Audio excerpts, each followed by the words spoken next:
Hello everyone, আবার নতুন একটা ব্লগ নিয়ে চলে এসেছি। আজকের ঘুমটা ভাঙলো টিভি দেখে। টিভিতে নিউজে ঝড় বৃষ্টি কোথায় কীরকম হয়েছে সেটা দেখে সকালে ঘুম থেকে উঠলাম। তা আমাদের এদিকে সেরকম একটা কিছু হয়নি, এখানটা মোটামুটি ঠিকই ছিল, কিন্তু অনেক জায়গাতেই প্রচুর ক্ষয়ক্ষতি হয়েছে। তো আজকে একটু বৃষ্টির ওয়েদার বলে ভাবলাম যে সকালে ওই ছানা দুধ সব কিছু করার পরে একটু খিচুড়ি বানাবো। তো খিচুড়ি বানাবো বলে গোবিন্দভোগ চাল আর মুগ ডাল নিয়ে আসা হলো। মুগ ডালটাকে ভেজে নিয়ে আর ভোগ চালটাকে জলে ভিজিয়ে রাখা হলো। রান্না করব, বসাবো, সেই সময় গ্যাস শেষ। আমার গ্যাসটা ঠিক এরকম জায়গায় রাখা থাকে। আমাদের কলকাতা শহরের বাড়িঘর খুব ছোট থাকে, জায়গা খুব অল্প, তাই ওইভাবেই আমাদের জায়গা বার করে কাজ করতে হয়। গ্যাসটা লাগিয়ে নেওয়া হলো। এরপরে গ্যাসটাকে আবার অন করে মুগ ডালটা যে ভেজেছিলাম ওটাকে সেদ্ধ করে নেওয়া হলো। হাফ সেদ্ধ হয়ে গেল যখন, ভেজানো গোবিন্দভোগ চালটা দিয়ে দেওয়া হলো।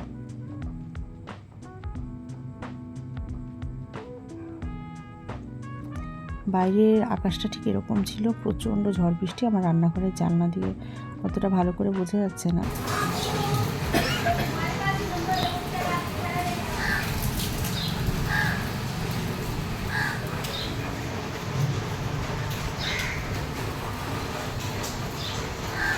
আরেকটা ঘরের জানলা দিয়ে খুব ভালোভাবে দেখা যাচ্ছে কীভাবে ঝড় বৃষ্টি হচ্ছে। তো ওই যে চাল আর ডালটা সেদ্ধ করতে রেখেছিলাম, ওখানে নুন, হলুদ, একটু লঙ্কার গুঁড়ো সব কিছু দিয়ে ওটাকে ভালো করে সেদ্ধ করতে বসিয়ে দেওয়া হলো। আর কড়াইতে তেল দিয়ে ইলিশ মাছ ভাজা। খিচুড়ির সাথে ইলিশ মাছ ভাজাটা খুব ভালোই লাগে। আর আমি তো কাল দেখিয়েছিলাম, বাজার করে এনেছিলাম, বাজার থেকে ইলিশ মাছ এনেছিলাম। ইলিশ মাছের লেজা, মাথা আর আমার হাজব্যান্ডের জন্য এক পিস মাছ দিয়ে দিলাম। মাছটাকে ভালো করে ভেজে নিয়ে মাছের তেলটাকে ভেজে নেবো। এবার মাছ ভাজা হয়ে গেছে, মাছের তেলও ভাজা হয়ে গেছে।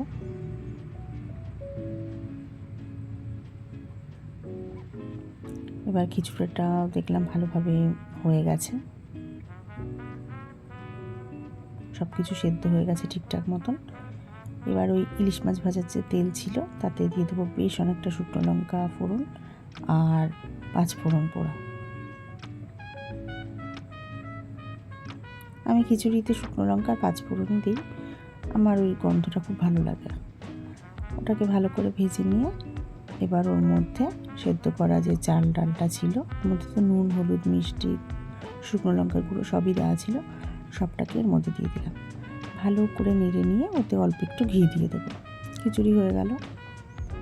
এবার আবার কড়াইতে অল্প তেল দিয়ে ওর মধ্যে দিয়ে দিলাম বেগুন, ইলিশ মাছ ভাজা, বেগুন ভাজা, আর করব ডিমের অমলেট।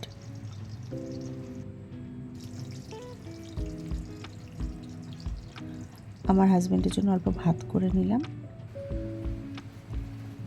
ভাত দিয়ে মাছ দিয়ে ভালো করে খেয়ে কাজে বেরিয়ে গেল। বৃষ্টিতেও ছুটি নেই, বিজনেস তো, বেরোতে হয় কাজের জন্য।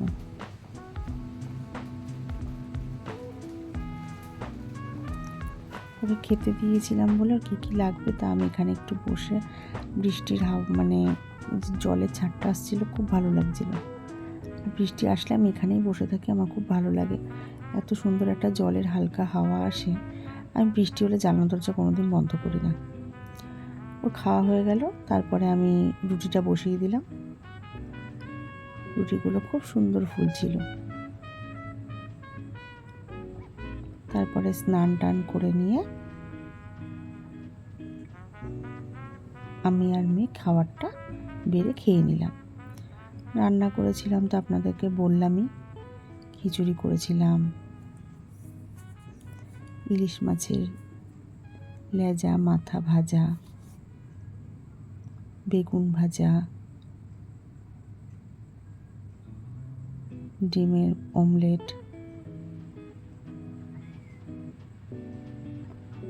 আর ইলিশ মাছের তেল ভাজা করেছিলাম।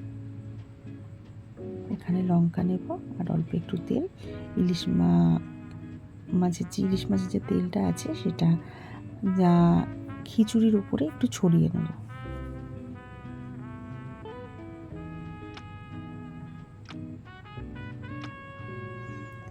এরপর খাওয়া দাওয়ার পরে তো প্রচণ্ড ঘুম পাচ্ছে।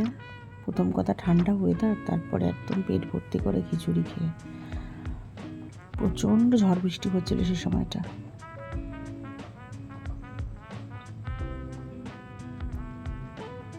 বাইরের আবহাওয়াটা কীরকম ছিল ভালোই ফোনে বোঝা যাচ্ছে। ফোনের ক্যামেরাতে ভালোই দেখা যাচ্ছে যে গাছগুলো কীরকম দুলছে। তবে এত গরমের পরেও যে এতটা বৃষ্টি, হ্যাঁ অনেক জায়গায় ঝড়ের ক্ষয়ক্ষতি তো হয়েছে, কিন্তু আমাদের এখানে সেরকম কিছু হয়নি। কিন্তু খুব ভালো লাগছিল ওয়েদারটা। প্রত্যেক বছরই মে মাসে এরকম একটা ঝড় হবেই হবে। তারপর ঘুম থেকে উঠতেই আসলো একটা অ্যামাজনের পার্সেলটা আসলো, গেলাম নিতে ঠিকই, কিন্তু ডেলিভারি বয়টাকে দেখে খুব খারাপ লাগছিল। এত বৃষ্টিতেও ভিজে সবার জিনিসপত্র পৌঁছে দিতে হচ্ছে, কি আর করা যাবে। আকাশটা দেখো পুরো বেগুনি রং হয়ে আছে, বৃষ্টিও পুরো কমে গেছে। আকাশটা এরকম দেখে আমি একটু ছাদে গেলাম। ছাদ দিয়ে আকাশটা কি ভালো লাগছে, বৃষ্টি পুরো বন্ধ হয়ে গেছে আর আকাশটা এরকম হালকা সন্ধে।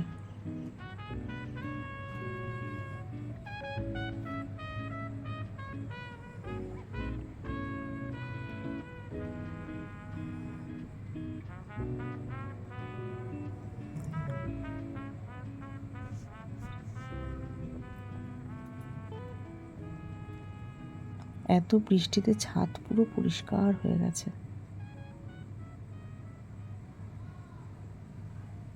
কি ভালো লাগছে যে আকাশটা, না বলে বোঝানোর মতো না। তখনও পুরোপুরি সন্ধ্যা হয়নি, আবার বিকেলটাও পুরোপুরি যায়নি, হালকা একটা আবছা আলো। এত বৃষ্টির পরে খুব সুন্দর লাগছিল দেখতে। আমি একটু ছাদের এদিক ওদিক দিয়ে দেখলাম ঝড়ে কোথায় কি হয়েছে। আমার দোলনাটা নামানোই ছিল, মেয়ে নামিয়ে রেখেছিল। দোলনার উপরে যে লাইট ছিল, লাইটগুলো একটু খুলে টুলে গেছে, সেটা পরে আবার ঠিকঠাক করে নেওয়া হবে।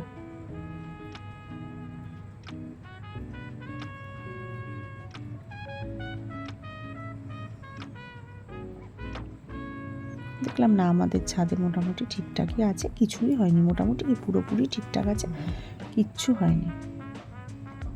সন্ধ্যাবেলা কোথা থেকে আমার হাজব্যান্ড একটা কেক আর ছোট্ট একটা মিনি বার্গার নিয়ে আসলো।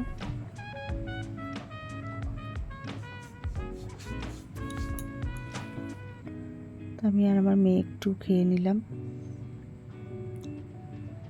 তারপরে একটু টিভি দেখে সন্ধ্যেবেলা কি আর করব, বৃষ্টির দিন কোথাও বেরানোরও নেই। তারপর রাত্রে ডিনার সেরে ব্যাস।